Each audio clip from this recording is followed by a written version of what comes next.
folks, and welcome to another day in the Milky Way. And tonight we got a great show for you. Oh my, have we, with my co-host Lucky Stone and my special guest Nina, the Mystic Truther.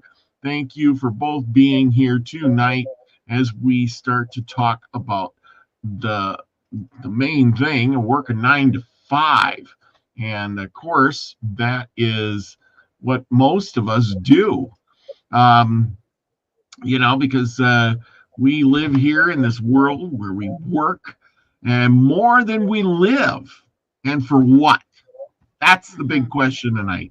For what? Because our bills are rising. We're growing stress levels and less time for ourselves. And I know everybody can relate to this, Oh, yeah. Less time for our families, for other purposes that we want, our hobbies and things like that. We're going to ask the hard questions tonight, like I always do. Who's benefiting from this system, and who's trapped in it? Which I think all of us are. Are we living in a modern day culture of enslavement, where we trade our time and energy just to survive? I think we all know that. And with little room to breathe and grow, just enough to keep us happy. And, things are fast paced, just like I was talking before the show here, how quick the time went. I looked, it was 8:30, and next thing you know, it's 9 o'clock. Is this affecting my mental health? Is it breaking down my creativity? Am I dying slowly inside? I don't know. Am I getting lost? So tonight, we're going to explore how constant work is impacting humanity. Not just me, but all of you too. Where is it? Where may it lead us? And could this mean the future of the human race being extinct? Is this the beginning of where we think, we could gain a little time and we're going to give it all to AI? And we do. We give it up to AI, expecting a better result. And in fact, it enslaves us even more. What say you?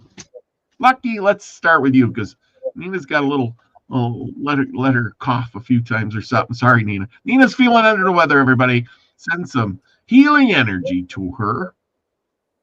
Yeah, thank you. Spring has sprung down here on the West Coast for sure, and my allergies are in full bloom. So there we go. That's right. Full bloom. So you've said a lot. And who benefits? The bosses. Honestly, if I perform higher than expectation, do I get anything from it? No, but my bosses do.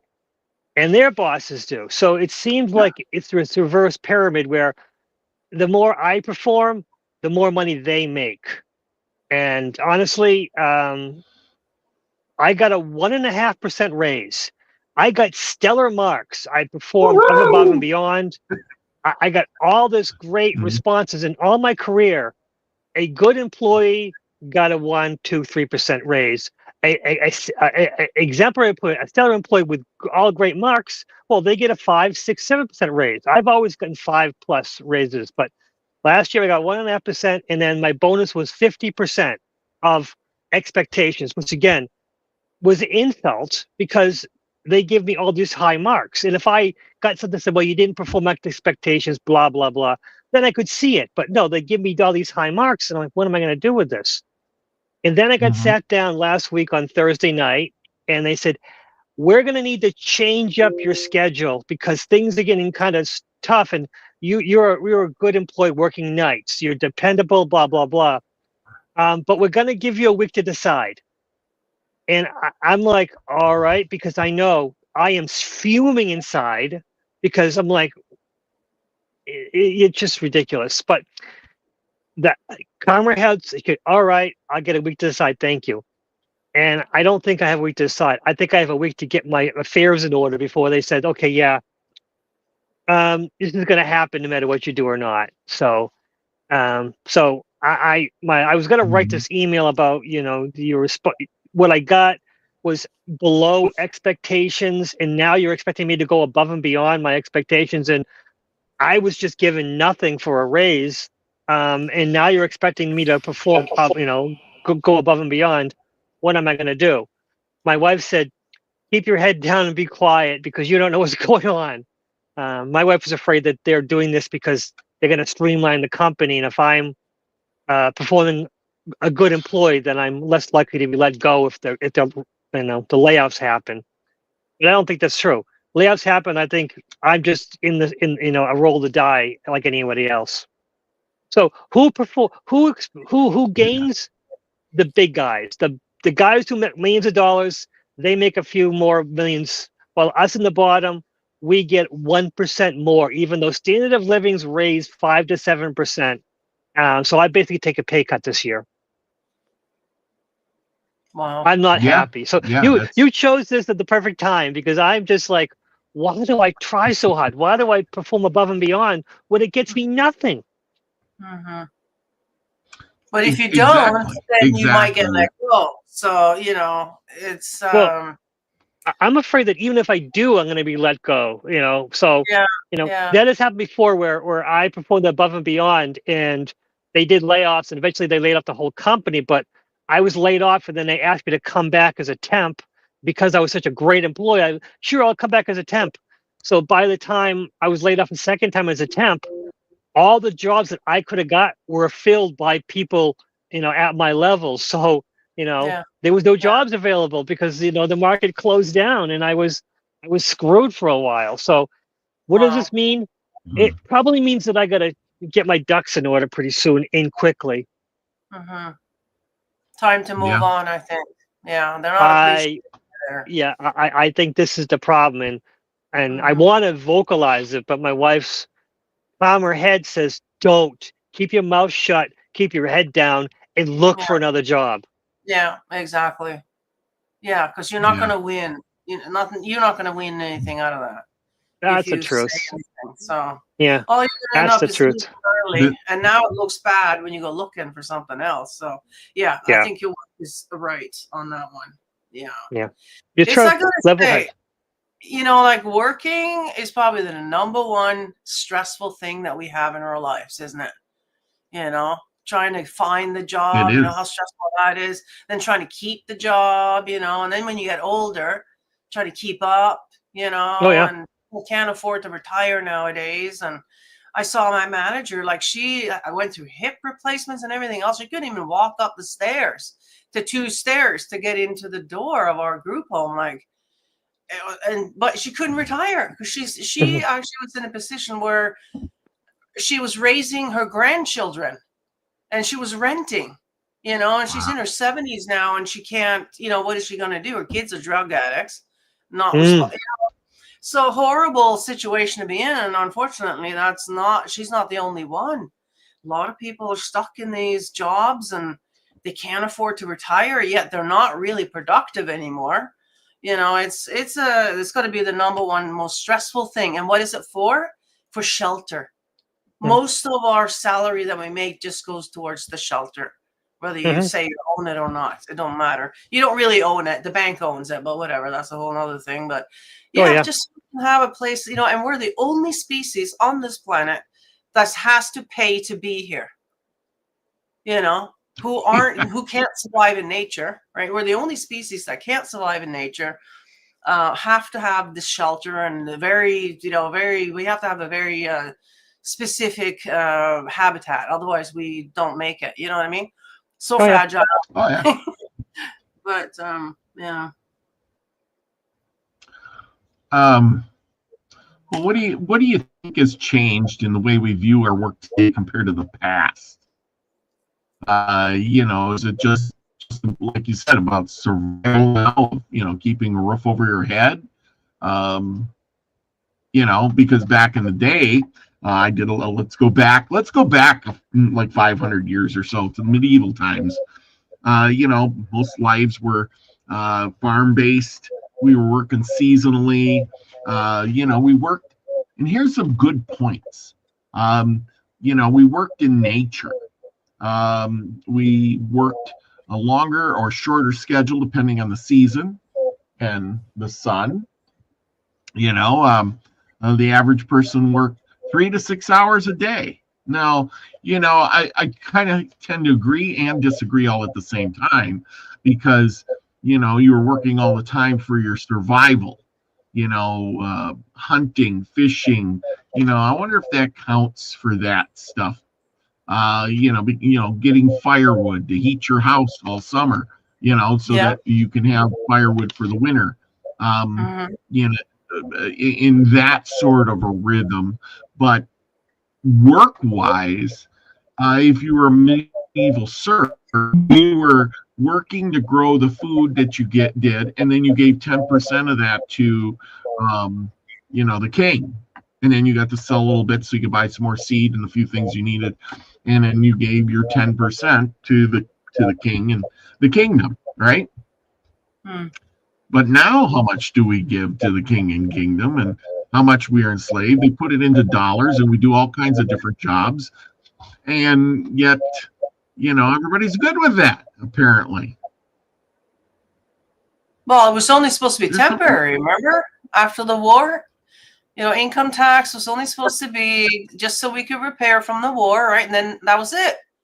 But for some reason, the politicians convinced them to keep it going. Now, not to say that the income tax isn't going to a lot of good stuff. I mean, we do have, the roads and blah, blah, blah.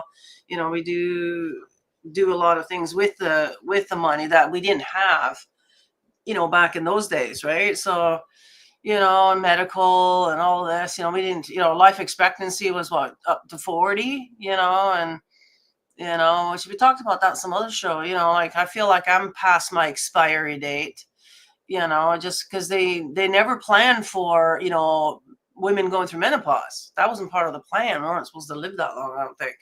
So that's, nobody back then would even know what that was even a thing, so it's kind of weird, depending on how you look at it, So we're going to talk. We got a whole section we're going to talk about women in a minute. There's a whole bunch of stuff that women are doing. But here's the thing: back in those days, now I realize they didn't have TV, and they didn't have all the things crap we got, computers and internet, all that stuff. But we're going to go back to those days. They had more holidays, more celebrations, more festivals, which people got together and interacted with. And now remember, they're having more time off. They had about 150 days off of a year because, they're tending the crops when they had to work when the sun. Also is another thing about your circadian rhythm. Of course, I wrote a bunch of stuff down with that. Now, doesn't this here just sound like, just everybody close your eyes and say, is this me? Which I did. I did this thing too. I was reading this, I'm thinking, oh my God, I know people like this. Circadian rhythm. You're working against your internal process. First off, it's about your sleep. It's the circadian rhythm. It regulates your sleep. You can jump in if you know more than I do about this. Your wake cycle, your sleep cycle. You have serious effects on both sleep and overall health if you don't get enough sleep, or if your time, but to operate on a 24-hour cycle. Night shifts, late night screen time, or irregular schedules affect this. You could develop insomnia, fragmented sleep. You get less deep sleep, and we all know you need that I forget how many minutes it is of sleep at a certain time to get that real good, sleep. You may feel groggy all day, unrested. You may have developed chronic sleep depression. That's it. You know what I mean. Memory, it affects your memory, your mood. Who doesn't get mood swings? Your body releases a hormone when you get your correct sleep, melatonin, which a lot of people take that for sleep. and your body releases cortisol for your alertness. So if you're off kilter one way or another, your body don't know what to do. You'll have mood swings, lots of stress. You may gain weight. You may have weakened immunity, get sick more, develop diseases that you should normally not acquire. It affects your health by having early heart disease, diabetes. Oh, isn't that all of that on the rise? Obesity. Gee, obesity, isn't that on the rise too? Aren't we? Most of us are obese around here. Depression, anxiety. Who isn't trying to get on some depression drug? Anxiety drugs that the big people upstairs are trying to sell you. You'll also have a cognitive decline. You'll get poor focus, slower reaction times, and memory issues. Anybody screaming Alzheimer's? So with that, that's just because you're working nights. Lucky, you work nights. How's that affect your health? Yes, I do. It's awful. I sleep probably 3 to 5 hours a day. And that's if I'm lucky. And I mean, whatever. Mm-hmm. The problem is that it's not that I am doing anything. I am laying in bed trying to force myself to sleep.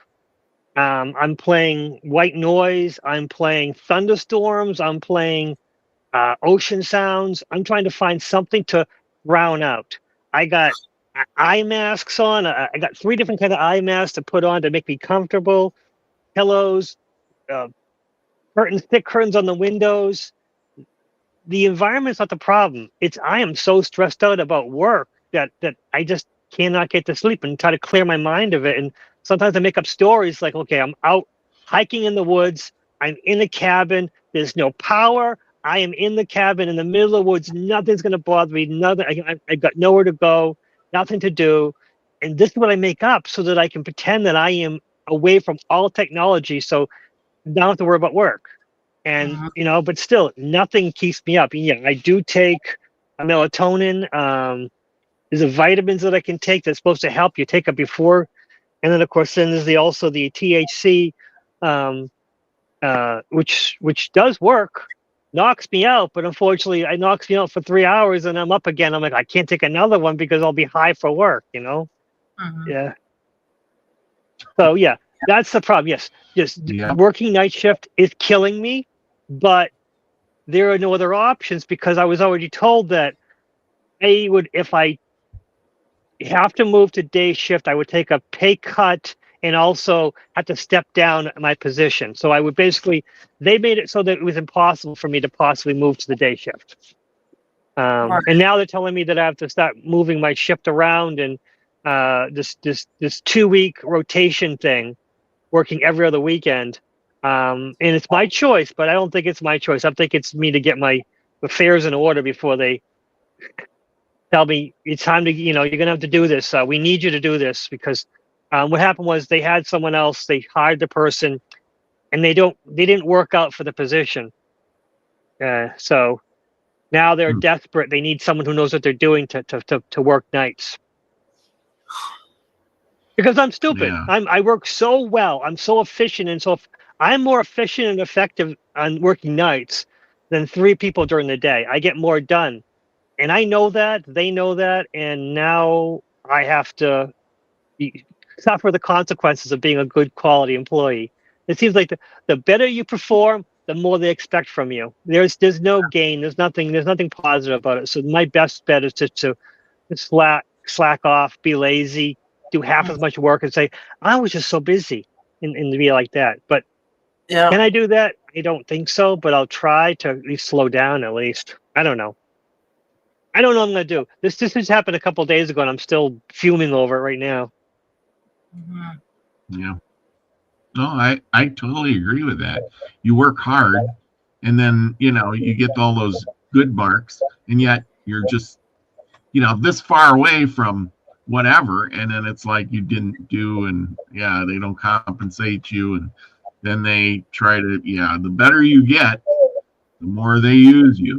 And most people just say, yeah, okay, I will. And they do. And the more Yeah. you say, yeah, okay, they will keep. If you were a good employee and you said you'd work, they said work 24 hours and you agreed, you'd keep working 24 hours a day and they would keep you working because you just didn't say no. Oh yeah. You know? I actually had a coworker who worked 7 days straight for 2 weeks, and Yep. they let it go. And then once HR got a hold of it and said, this guy has to take some time off, and it wasn't because they had any concern for his health. It was because they broke the law. There were laws against that, and the company the HR person was so terrified that the the labor would find out about it and give him fines, that they said, no, this guy, we have to we have to pay him for those 2 weeks, but we have to keep basically.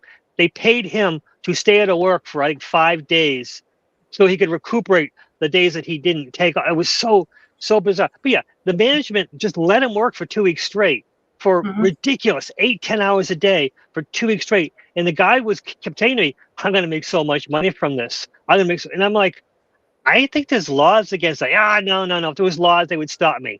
No. And this was probably, 7 years ago. And this was a startup. It was a small company. They make mistakes. But yeah, I remember the HR was just like, we cannot allow employees to work like this ever again. They put a sign, they had a presentation that, HR came in and said, we can't expect you guys to work like this. And we know you can't. They kind of put it on our problem. Like, we shouldn't have done that. We shouldn't have allowed that. It was his fault for allowing that. Of course, he was out during the meeting because, but companies will kill you. They will work you to death just so they can make a few bucks at the end. Yeah, they don't give a crap about the people. That's the thing. The sad part is that your job posting will be posted up way before your obituary will. You know what I mean? When you pass away. That's true. Oh, Robert went away. Oh well. Oh yeah, no. Somebody mentioned that he had an echo, but I think all it was just that little bit of a lag in the internet that caused that little disturbance noise. Yeah, I agree. Yeah, he's having a little bit. So we'll continue to talk. Yeah, the truth is, the truth is they will post your job well before your obituary comes up. They go, oh, it's so sad. Actually, it was a company I worked for. One of the higher ups. He was like senior VP. He had a heart attack. He died on the job. They pulled him out in a stretcher. The owner of the company wanted to shut the company down so that we could all go to his funeral. HR and the board of directors said, no, you can't do that. You can only allow like so many % of your employees to go to his funeral.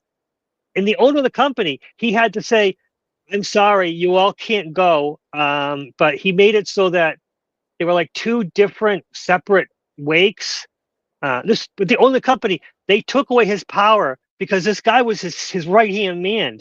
But again, companies, the money, CEOs, the people who are making the money, no, you can't shut the company down because this guy died. You have to keep working. I can't believe that was something back. I should have learned back then. You never win. You're right. Yeah. Could have been. The guy had a heart attack at work. They pulled him out on a stretcher. And and then we're sorry, he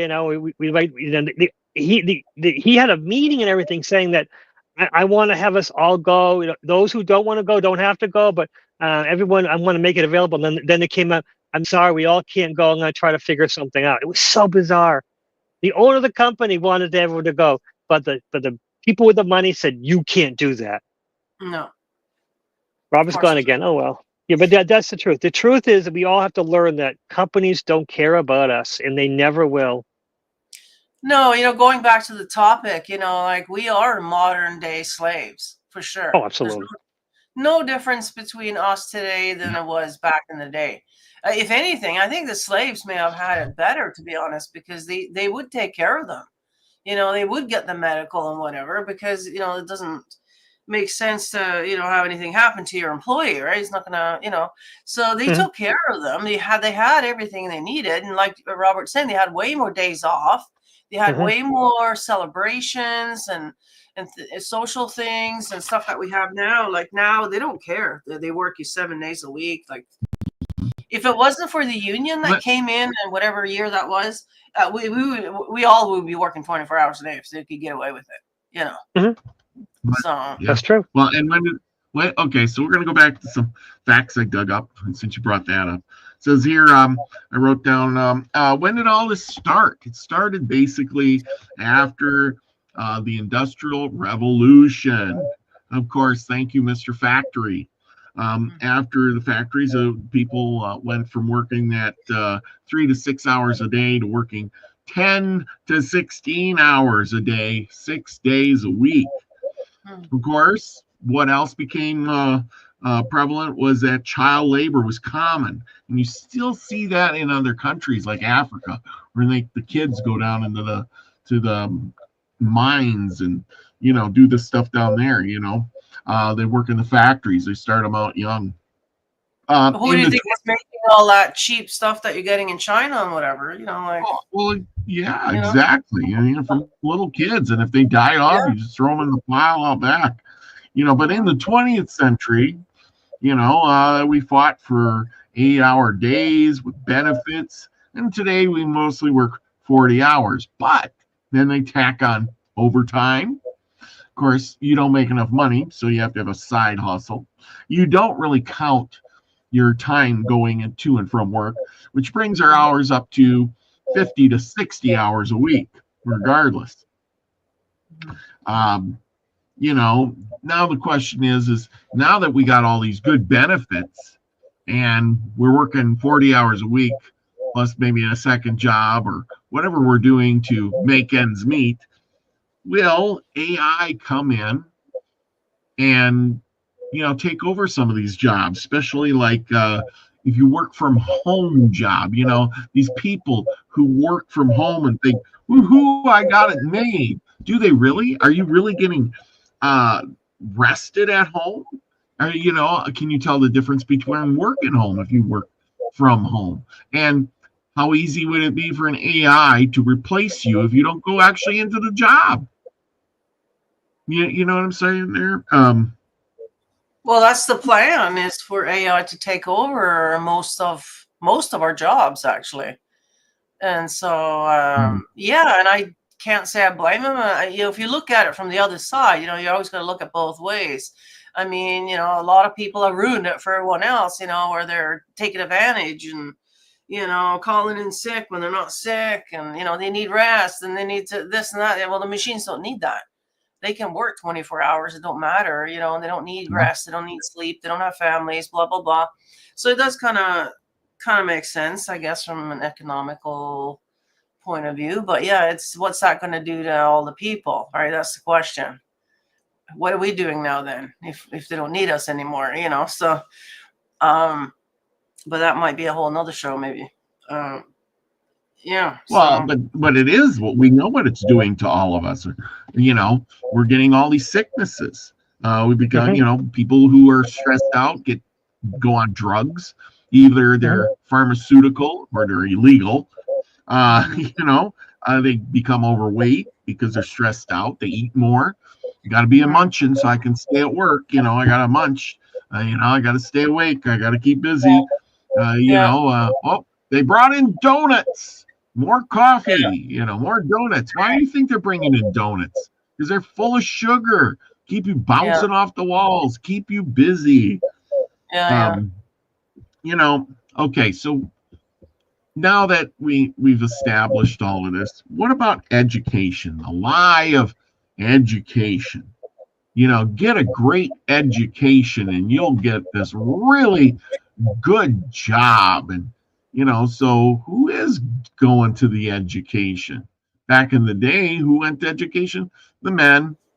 They went to college, became things, et cetera, et cetera. And this is back to what you were talking about, Nina. I hope I still don't have an echo. Do I still have an echo? No, it's fine. I thought I heard an echo, but that might be. No, it wasn't an echo. I think it was your internet that was kind of in and out for a second, and it gave a bit of a noise to it. Yeah, it took away my green screen, though. I think I got rid of the echo and brought back a green screen. Right. We can't have it every way, can we? No, I gave up one to get the other. But is education a lie? Well, I mean, Lucky? Nina? It's a trap question. I think this is a trap question. I mean, obviously, there's certain jobs that you have to know how to do it. You have to be taught how to do the job. But is there a lot of wasted, say, time in college and all of these things? Yeah, absolutely. Even high school, a lot of that stuff that they're teaching you is all bull crap. But absolutely, you do need to be trained in whatever trade that you want to get into. But yeah, I'm sure there's a trick thing here to this question, Robert. I'm waiting for it. Well, that's the thing. No, Colleges. Really, there isn't. There goes Robert again. Yeah, it's the internet that makes that noise. Yeah. So the problem with college is that a lot of the money for college goes to administration, and it just patterns it. So they make. So you have to do extra classes, the prerequisites or stuff like that. So you have to take more classes rather than focusing on your major. And then some of the majors are just garbage majors. They won't get you a job. And the problem with college is that if you go to college and you graduate and you can't get a job, that should be responsibility of the college, not getting you something that's marketable, rather than saying, "Oh, sorry, you can't get a job, not our problem." And then they go, "Well, these kids, they can't afford their loans. The government should pay them off." No, the kids should be able to go back to the college and say, "We need a refund because we can't get jobs for our degrees. Our degrees are worthless."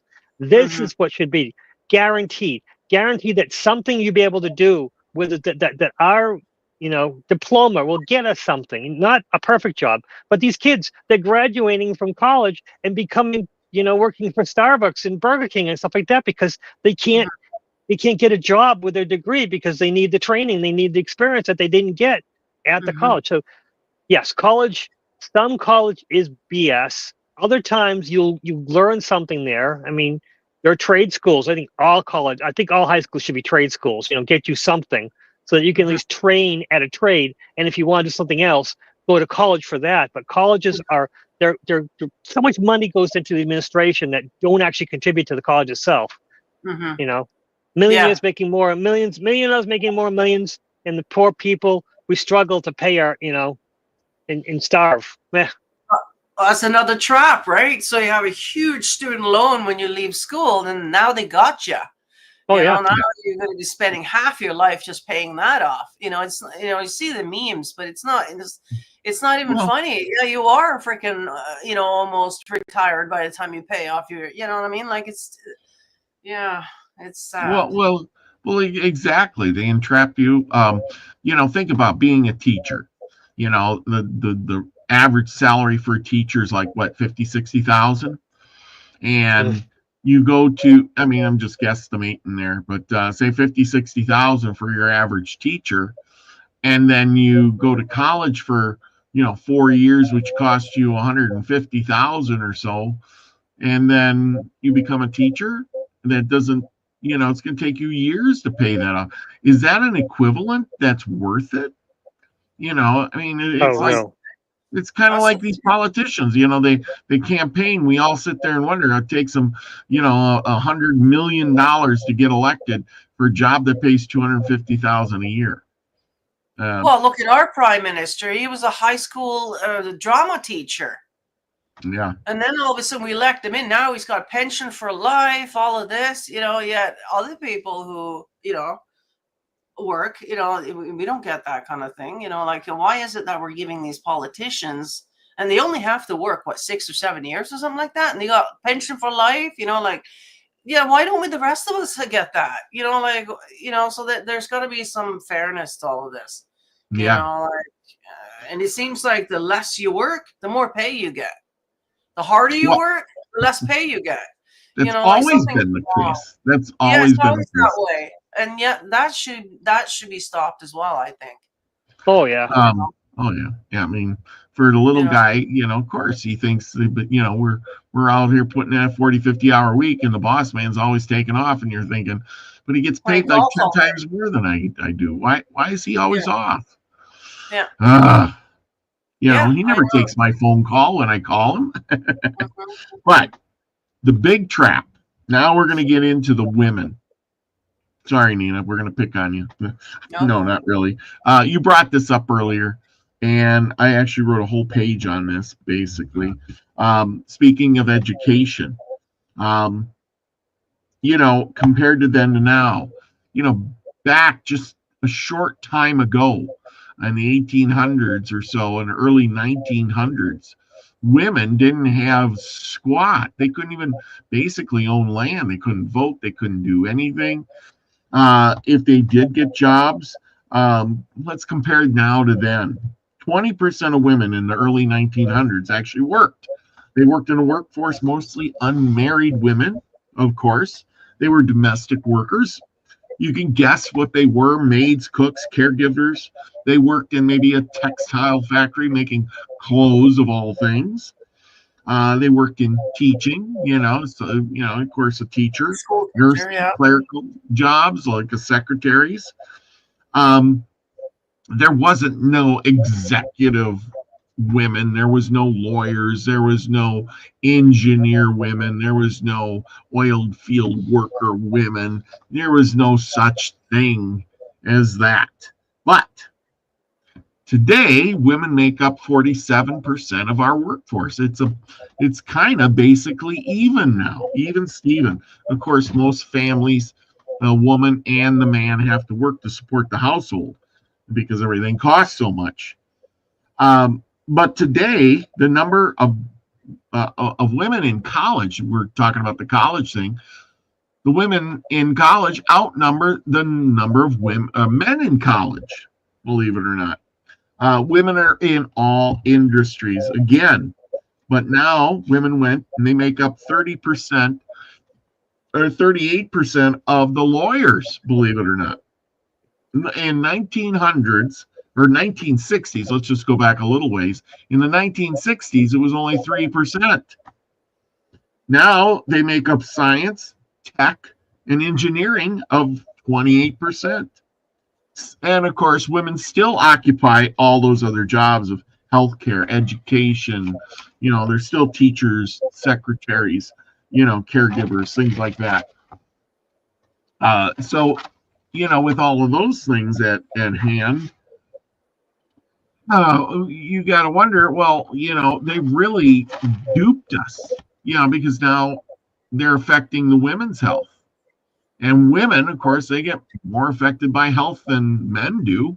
Men are a little bit tougher, but, you know, that'll explain a lot of the moodiness, a lot of the swinging hormones, I make more than you, the disrupted households, the kids that go to a daycare instead of getting taken care of by their mother, Well, I because was gonna say, like it's like we're going out working outside of the home, but you're still expected to do all the work that we did in the home as well.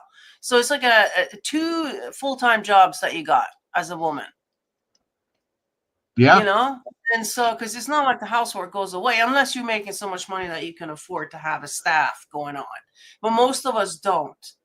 Most of us, no matter, even if you're educated, you're still only making just enough to kind of get by with what's expected for you to pay, all the different things you got to be involved in, whatever. You don't really have enough, yeah, to have anything extra, saving up for old age. That's just not in there.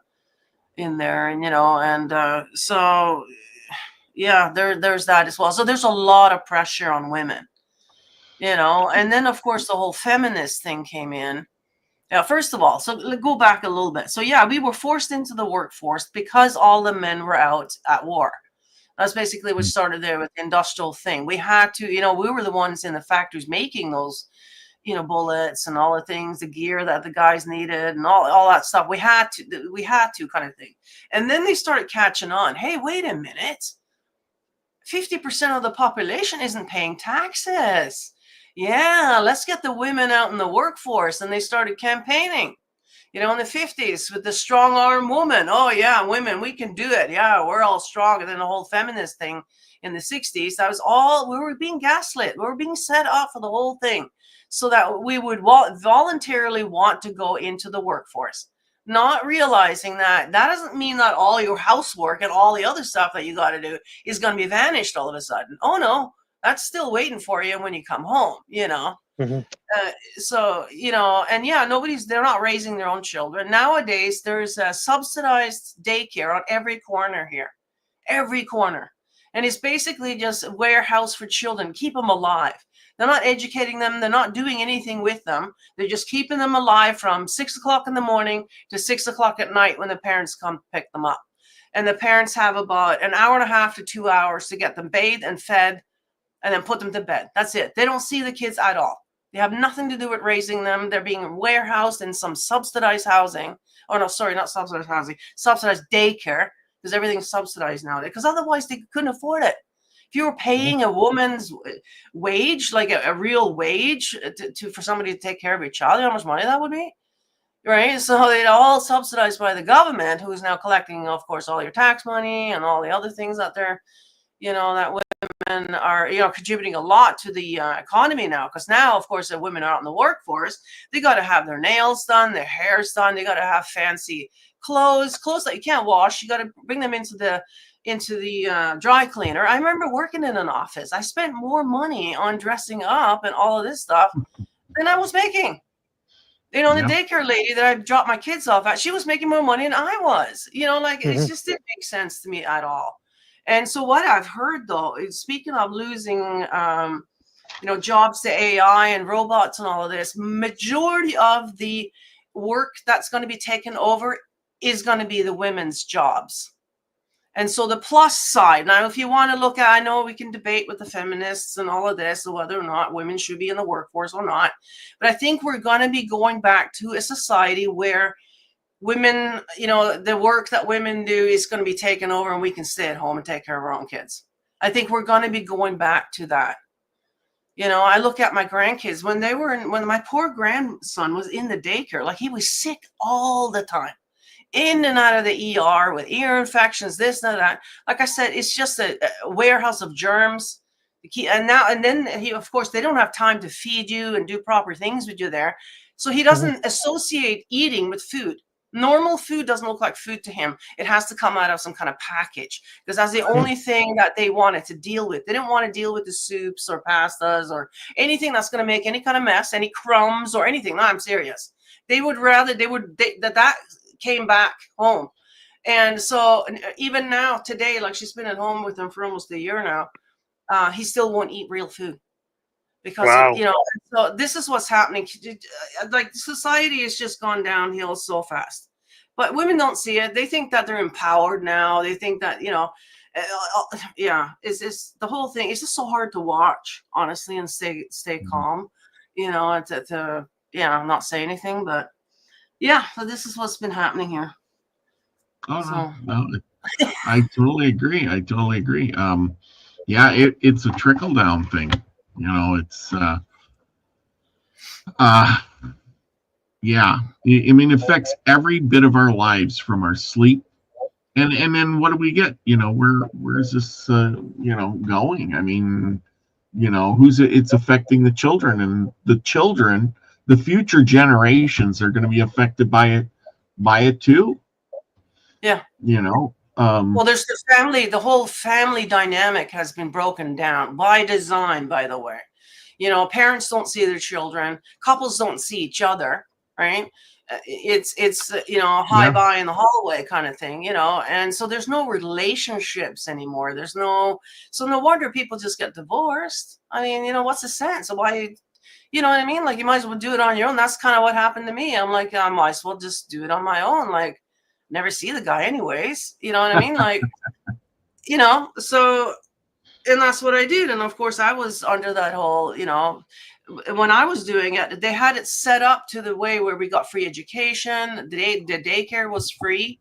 You see, that was just one generation. I mean, my generation, the X generation here. Now they don't get that. They cut back on that because they realized real quick that we cannot sustain this kind of thing. But they got us, that one generation, just locked in enough in that mindset that that's what we're supposed to be doing, you see. You know, just enough that there's enough women now that still have that mentality, even though they don't have all the benefits that we did there for a second, you know, where we were literally coaxed into doing it. You know, I mean, Oprah, I've talked about this before, like Oprah was definitely a huge gateway for that.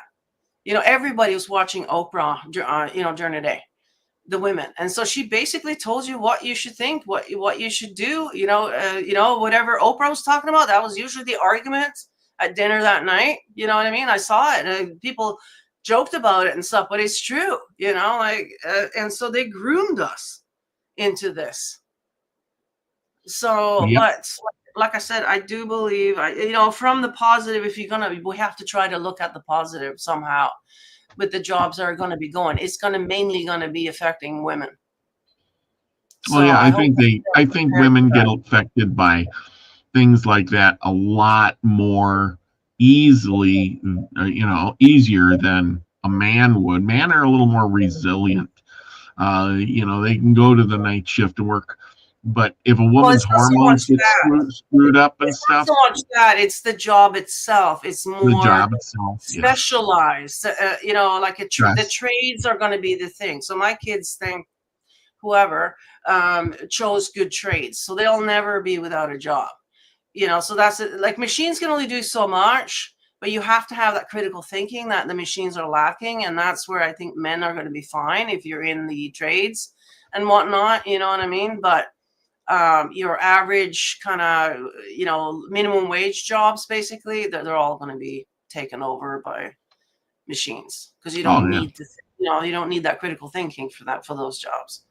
So, well, yeah, you don't need the critical thinking, and you can hire lower wage people. AI can take over, you know, and then pretty soon, you know, what about universal basic income coming? You know, they didn't think of that for no reason at all. They know it's going to affect a lot of people. And then, you know, are they going to go to that thing of, hey, you're a useless eater? You know, my buddy keeps telling me that, hey, it's going to be, you know, just like a Logan's Run. You're too old, and they're going to have a big party for you and put you down. Mm-hmm. I would assume so, right? That's exactly. Society always goes there when it's too crowded. When it's too crowded, we got too many people. Who's gonna go first? Guess what? You know, right? So that's just it's just the way it goes. I had something there, but it's gone now. It's gone. Yeah. Lucky. Carry on. It's you said a lot of things, but part of my job is AI is supposed to help write our reports for us. But we're also responsible in the back end. So whatever they wrote, and I have voiced my opinion that it is writing crap. And I've said that, but I did not say that. I didn't say crap. I said, and I pointed out the discrepancies and the problems that AI, of course, it says 1 + 1 = 2. Everyone's happy. But then when you look and analyze the data it puts out, it makes false assumptions. And I'm like, if people aren't reading what they're producing, because I'm on the back end, so basically people will get this thing and they got whatever deviation, they deviate from the process, blah, blah, blah. Then the AI is supposed to write it for them. They put the data in and it comes to me. And I'm like, send it back to them saying, this is garbage. And we followed this. AI wrote it for us. So what's your problem? And I have to point out to them, their boss, and then the IT director who's supposed to be responsible for the AI. My job is 3 times more complicated because I'm telling them how badly the AI is producing their documentation. So am I worried about AI for my job? No, because I'm always catching it. But also, I have much more difficult job because people are using the AI and it's coming to me and I got to do more work. And now more people are depending on me, and this is why I got more work to do. So maybe I should just let AI do it and fail and just miserably and go, oh, well, AI did it. You know, I mean, I don't know. It looked good enough to me. Just followed all the rules. This is how it is now, but eventually AI is going to catch on, and AI will probably eventually do the job better. And that's the problem. AI is in training right now. It's watching you every move to learn what you're doing. But going back to the universal income, once we get that in, then women can stay at home. You know, it's like we were asking, like they were giving, you know, $1,600 grants here for daycare. And it's like, well, why can't the woman just get the $1,600 and so she can stay at home?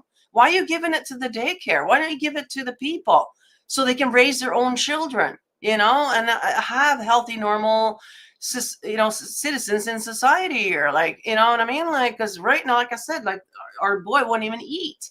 He doesn't even associate food now because of the daycare situation there. Like, so yeah, so I think this whole basic universal income is going to be good for a lot of people, especially women who now will have a choice. We can stay at home. You know, the guy can afford it now. At least the rent's paid. You know what I mean? Oh, yeah. Yeah, they're not going to have all this lavish lifestyle and stuff like that if they're both working. You know, yeah, your nails aren't going to get done now, but hey, we're going to have a you know, nice, you know, comfy family that, you know, we don't have nowadays. I beg to differ on that one, because once you accept, I'm just saying now. Listen, I've looked into this a little bit. And lucky maybe you have too. But the thing is with the universal basic income comes a lot of strings attached. You know, they're going to regulate how many children you can have. They're going to regulate. Sorry, my tongue is tied. Regulate where you can live, what you can do. You know, you may still have to put in some type of volunteer work, whatever you can do instead of sitting home, you know, to get that money. They're all, you know, like I said, they're going to make sure that you take the jibby jab, you know, when it's called for, because you're getting that free cash. It's also going to say that your kids need to be jibby jabbed, because you know, you're part of that group that gets that free money. And if you get a free housing, you might be limited to how much internet you can have, or how many children you can have, or if you can have a pet or not. You know, if you can have a car or not, where you can live. Do you have to live in a 15-minute city? Absolutely, so that they can regulate where you go and how many minutes you're on your phone or your computer, or, you know, you may have cameras that are set up right in your house or outside your house, and it'll be illegal to take them down, because basically we pay you to live. Well, I hate to tell you, we already have those in your house right now. You're holding one in your hand all day long. And your TV screen, your computer screen, all of them are recording. I'm assuming that they are recording every word we talk about, no matter whether you're on the computer or not. And like on my laptop there, I cover up my camera, I unplug my other camera, like, but still I know that the laptop itself has hardware in it, obviously, that can record. And so I'm just assuming that they are. And it is funny because no matter what, I can even be thinking about stuff. Next thing you know, what do I see on my Instagram feed? The thing I was just thinking about. You know, absolutely. I swear I haven't even said it out loud. You know what I mean? Like, it's just weird, you know? So yeah, no, I mean, that's already happening. And you're right, that with the universal, that's the one bummer about that whole setup, is being forced to take the jibby jab. Like, that would be the worst, you know? So then it's like, well, what do you do? Right? So are we going to be the outcast of society then? And the whole credit score system, that's all coming in. China started that, you know, just follow and see what they're doing over there. That's coming here, you know. And if you don't keep up with credit scores, you know, you know, we're already kind of doing it now at social media. We're being groomed with that whole thing, right? So, you know, like marketplace and whatever, you can rate people now, right? You can, you know, so you can basically destroy somebody already now with scoring. If you give them low scores, like a business, you know, all of a sudden a few people are, you know, mad at them for something. You go in there, you give them a bunch of low scores, guess what? That business is not going to get much business now, you know. So we're already starting that whole thing already. And if we have to tip our finger and just, you know, oh, well, I don't like the way you dress today, so I'm going to give you a low score. I mean, you know what I mean? Like, I know I watched something on Black Mirror, but oh wow, like that show there, it's scary of what could be coming around the corner. And if we're already making shows about it, I'm pretty sure it's probably out there in the works already. And so there's two different societies. You either stay on that, you know, on that credit score, or you were on the outskirts. You're like Mad Max kind of, you know. I don't know, and that's the thing. Like, yeah, that's the thing about that. So they got you by the short and curlies then, if you're taking the money, of course. Well, So yeah. I mean, what's that phrase? You'll own nothing and be happy. Exactly. that's right. So I'm giving you employees up there saying, "What's wrong with $5,000 a month? Woohoo! You know, I get to stay home." But you won't be allowed to own a car. You'll have to rent a car, and you'll have to rent a house, and that'll all come out of that $5,000. You'll only be allowed to buy a gallon of milk a week, or whatever your allowance is for. You know, and then at the end of that month, if you didn't spend all that money, it goes away and it starts over again. So that's what I heard. Yeah, you know, so that's the thing too. So you're renting everything. You may buy some clothes or something, but you may be limited on how many clothes you can buy. You know what? It is. You don't. No. You know, they won't allow you to buy. If you're going to a wedding, you rent that dress. And you know what? I do get that, because it's like, why are we buying a dress for the one day? You know what I mean? Like, you might as well just rent it. And say, like, because most women are like, they only wear the outfit once. You can't be seen in the same outfit twice. So basically, you got a whole closet full of stuff that you're never going to wear. And so why not just share it? So there's a lot of positive things in here that I do see will, I think, work in the better, because the consumerism is just outrageous. Like, no, I get that, but there's items out there that you will still have to buy. Nobody's going to rent a toothbrush.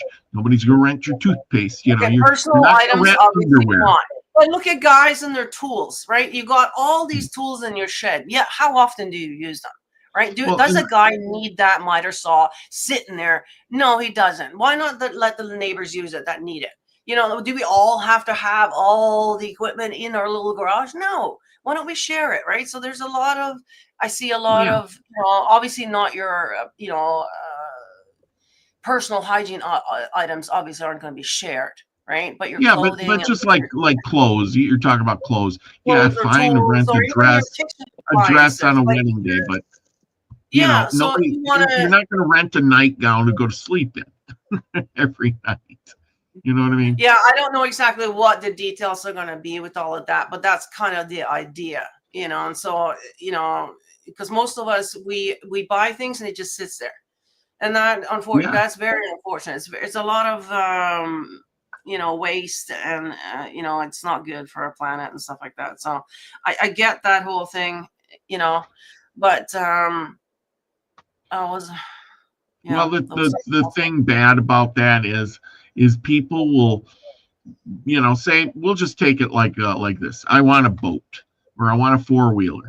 Well, we'll go with a four-wheeler because I got a four-wheeler. Okay. You're going to make harder decisions based on what you want. Like, I want a four-wheeler, but I got to pay $25 a month for it, or maybe 30. And is it worthwhile having that four-wheeler for $30 a month? Right. How often are you using it? Exactly. Yeah. And just rent it for the day, use it, and then bring it back. Or they come and bring it back, you know? Yes. Do you need it sitting there in your yard for 2 weeks where you never used it? Can't somebody else use it in the meantime? You know what I mean? So vehicles is great. Like, we got to get rid of all these cars. But like, cars then people do not mix. Then you're back to like the car thing. Sure. I don't use my car very often, but now I rent it, and you know, now I look at it and go, wow, it's costing me a lot of money to have it here, and I only use it a little bit. You know, but when I decide not to have it, now I don't have a car. Now they control what kind of car I can get, you know, too, when I can have this old jalopy out here, and you know, it's from the 70s, and it ain't computer controlled. It doesn't have a computer watching me. They can't shut it off. It doesn't self-drive me to the jailhouse. Yeah, they don't want that. And also, they don't want the whole jalopy sitting there. Like, you know, like when I think of American people, that's what I think of. A junkyard. because that's what you see in the movies, to be honest with you guys. Like, Really? you know, if you have a little piece of land, you Canadians. water that land with so much junk and shit. Like, you don't need all that stuff. And that's the thing. It just sits there and rusts. And, you know, like, yeah, no, you need a car. Just go and call the Uber, takes you where you need, and that's it. We don't need that old jalapeno sitting in the yard, you know, rotten and wasting. Like, there's just so much waste that we've done, and we've kind of gotten entitlement syndrome going on. We think we're entitled to all this land and all these things, and you know, we're so attached to it, and you know, and like that whole attitude has to go. Like, it just, with the amount of people that we have here now, we cannot sustain this attitude anymore. It has to go. And there's too many cars. I see it as a pedestrian here. I have a car, licensed car, but I choose not to use it most of the time because I want the exercise. You know, like, that's another thing. People got to get out of the car, start walking, you know. But it is scary because people aren't driving the way they used to, you know. They got to multitask now, and so they're not paying attention. People are getting killed right, left, and center here as a pedestrian. It's really, really scary. And so I do see that we need to eliminate cars and people do not mix. We're going to have to get all the transportation goes underground. People are above ground. I totally see exactly, you know, so I agree with almost 90%, I would say, of their whole agenda, to be honest with you. I do see the positive in it, you know, and but unfortunately we are going to, in the meantime, lose our freedom and our privacy. That part of it I don't like. And so, you know, I wish there was a little bit of in between here. You know what I mean? Can we not compromise somewhere where we still have our freedoms and our privacy and everything, you know, and be able to stay at home and take care of the kids and have a happy life, a balanced life, because that's what we're lacking here. We're working our ass off just to get that shelter. We don't have the family time, even if we have them. We don't have time for them. We don't have time for social life. We don't have hobbies anymore. You know what I mean? Like, and the way they're steering it is just the VR, you know, and people are falling for it because it's going to be a great escape at the end of the day, right? You can't afford to go on a vacation, but hey, you can put on the VR set and you're there now, you know? So I see it. Did you see this big tear coming down my face? You call America a junkyard? You think of America as a junkyard? Junkyard. Well, you know, every movie you look at, they're low-income people with trailer parks and junkyards, and yeah, it's either that or ultra rich. You know, there's nothing in between there, it seems, in America, and it's probably like that in Canada too. But a little bit less. I don't know. Just because you guys had all that land there for a little bit, you know, you were able to stretch out like that. That we just have too many people now.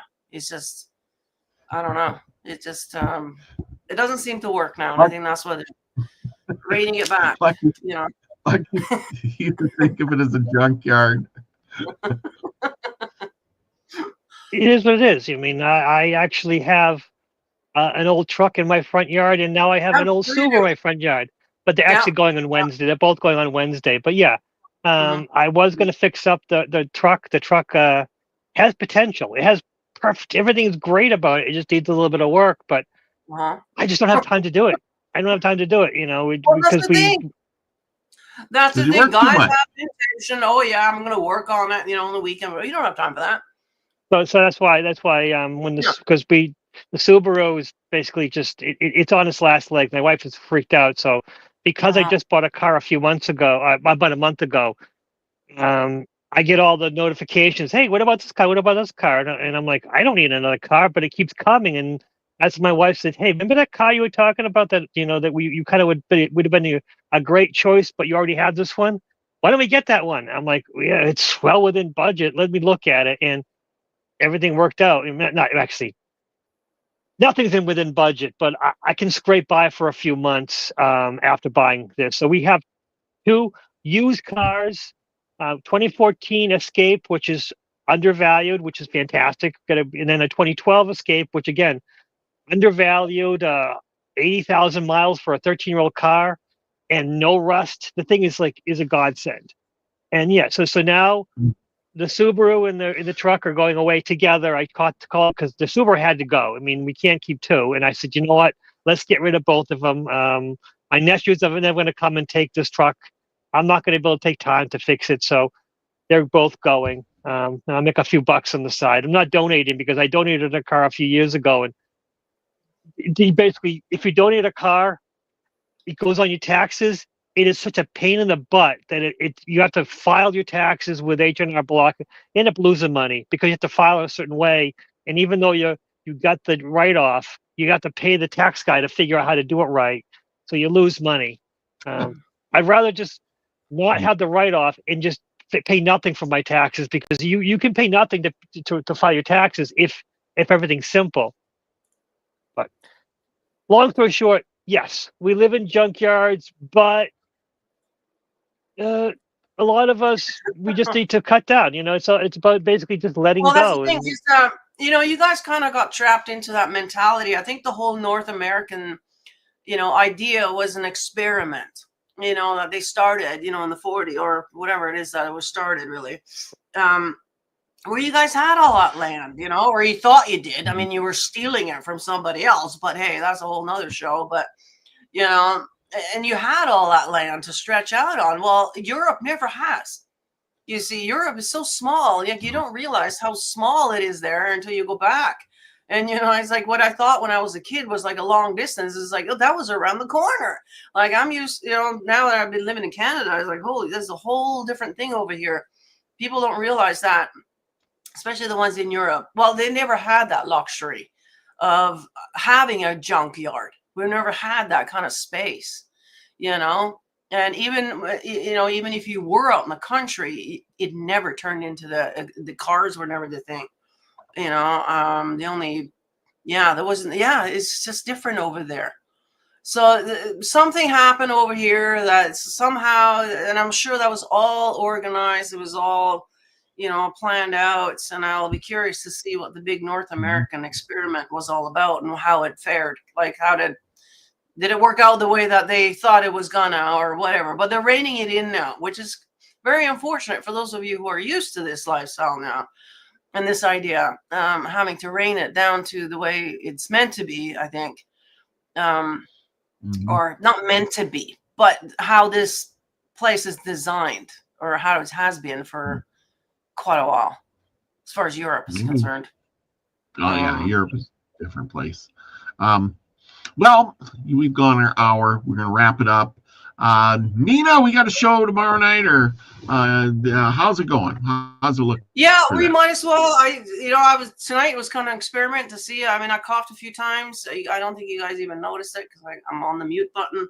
But yeah, no, I should be good to go tomorrow. Allergies are under control, and so yeah, we'll do our show tomorrow night for sure. Yeah. All right.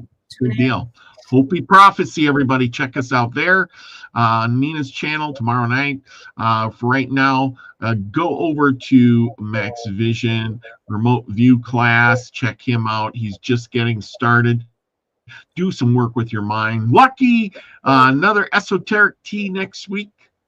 Yeah, esoteric tea every week. Yeah. I don't know. That's Saturday. We work, piece by piece. You don't know what you're doing next week. How am I supposed to know what I'm going to be doing next week? But yeah. So you're working too much because you're working too much. That's why. That's it. I mean, we decide during the week what we're going to do on Saturday. So that's just how it is. And it's also that way. It keeps it green, so we know. We can shift back and forth. We have a few ideas that we can go back to, but sometimes you got to kind of combine them or separate them to see what would be good for a show. So a guest, we don't do a guest every week, so it won't be a guest, but it'll be something interesting at least next week. Nice. Yeah. I think the only one's got it together is Nina. She knows what she's doing way ahead of us. So, I work too much too. You guys work too much. That's the problem, right? That's the truth. I got to start preparing for my shows at work, so I do less work. That's what I got to start doing. I got to prepare for the shows at work just so I don't have to worry about it anymore. Oh bugger! No, that's exactly what I do. I take notes. I listen to stuff and take notes while I'm at work. And then when I get home, I really put the notes I took to work, and then I write down stuff, and I try to get all kinds of things going. So, but anyway, it's a juggle when you're a busy guy. But anyway, there's a link for the show tomorrow night. Yeah, go and check out the merch store. I'll talk more about that tomorrow night. But yeah, have a good night, everybody. Yeah. Thanks for watching. Hit that like button and share this out so we can. That's right. Remember, everybody, go out. Remember, the United States is a junkyard according to the Canadians. But go out and do something nice for your neighbor. Sling a little junk over there. Take some of theirs, It's a big free-for-all. Share your junk with their junk, and everybody will be happy because, it's one big junkyard and we all live in it. So be the frequency you want to receive, everyone. Love you all. Peace, everybody.